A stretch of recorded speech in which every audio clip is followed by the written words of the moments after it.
Subscribe now and press the bell icon. Never miss an update.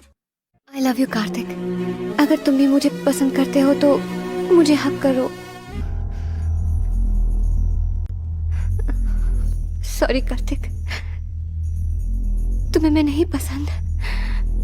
अब मैं तुम्हारे सामने नहीं आऊंगी। मैंने तुम्हें पहली बार देखा तब से पसंद करता हूँ। तुम्हें मेरे साथ सेल्फीज खींचना पसंद है ना, लेकिन मैंने तुम्हारी तस्वीर पहले से ही अपने दिल में बसा ली है।